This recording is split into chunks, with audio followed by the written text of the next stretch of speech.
ಎಲ್ರಿಗೂ ನಮಸ್ಕಾರ ವೀಕ್ಷಕರೇ. ಒಂದು ಎಕ್ಸ್ಕ್ಲೂಸಿವ್ ಆಗಿ ಬೀಚ್ ಹಾರಗಳ ಕಲೆಕ್ಷನ್ಸ್ ಬಂದಿದೆ. ಬನ್ನಿ ಒಂದೊಂದೇ ಡಿಸೈನ್ಸ್ ಚೆಕ್ಔಟ್ ಮಾಡೋಣ. ಹೊಸದಾಗಿ ಮಾಡಿಸಿರೋ ಬೀಚ್ ಹಾರ ನೋಡಿ, ತುಂಬ ಚೆನ್ನಾಗಿ ಬಂದಿದೆ ಡಿಸೈನ್ಸು. ಇದು ಯೂಸ್ ಮಾಡಿರೋ ಬೀಚ್ ಎಲ್ಲ ಬಂದು ಒರಿಜಿನಲ್ ಕ್ರಿಸ್ಟಲ್ ಬೀಚ್ ಯೂಸ್ ಆಗಿರುತ್ತೆ. ಡಿಸೈನು ಸಿಂಪಲ್ ಆಗೂ ಇದೆ, ಸೋಬರ್ ಎಲಿಗೆಂಟ್ ಆಗಿದೆ. ವೇರ್ ಮಾಡಿದ್ರು ಅಷ್ಟು ರಿಚ್ ಆಗಿ ಕಾಣಿಸುತ್ತೆ ಈ ಜ್ಯುವೆಲ್ರಿ. ಪರ್ಲಲ್ಲಿ ಮಾಡಿಸಿರೋ ಹಾರ ನೋಡಿ, ಇದು ಕೂಡ ತುಂಬ ಚೆನ್ನಾಗಿ ಬಂದಿದೆ ಫಿನಿಶಿಂಗು.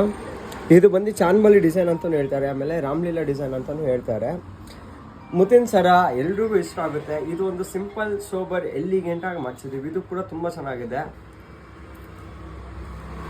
ಎಕ್ಸ್ಕ್ಲೂಸಿವ್ ಆಗಿ ಮಾಡಿಸಿರೋ ಗ್ರೀನ್ ಬಿಟ್ಸ್ ಸರ ಕಲೆಕ್ಷನ್ ನೋಡಿ, ಇದು ಕೂಡ ತುಂಬ ಚೆನ್ನಾಗಿದೆ. ಇದು ಗ್ರೀನ್ ಬಿಟ್ಸ್ ಯೂಸ್ ಮಾಡಿದ್ದೀವಿ, ಆಫ್ ಆ್ಯಂಡ್ ಆಫ್ ಕಲರಲ್ಲಿ ಪರ್ಲ್ ಕಾನ್ಸೆಪ್ಟ್ ಯೂಸ್ ಮಾಡಿದ್ದೀವಿ. ಈ ಥರ ಕಲೆಕ್ಷನ್ಸ್ ನೀವೇನಾದರೂ ಹುಡುಕಿದ್ರೆ ಆಗಿದ್ರೆ ಇವತ್ತೇ ಪದ್ಮಪ್ರಿಯ ಜ್ಯುವೆಲ್ಸ್ಗೆ ವಿಸಿಟ್ ಮಾಡಿ. ನಮ್ಮ ಸ್ಟೋರ್ ಲೊಕೇಟ್ ಆಗಿರೋದು Vijayanagar, RPC layout, Hampi Nagar, 7th Main 4th Cross, Bangalore. ಹಾಗೆ ನಮ್ಮ ಪೇಜ್ನ ಲೈಕ್ ಮಾಡಿ, ಶೇರ್ ಮಾಡಿ, ಫಾಲೋ ಮಾಡಿ. Thank you.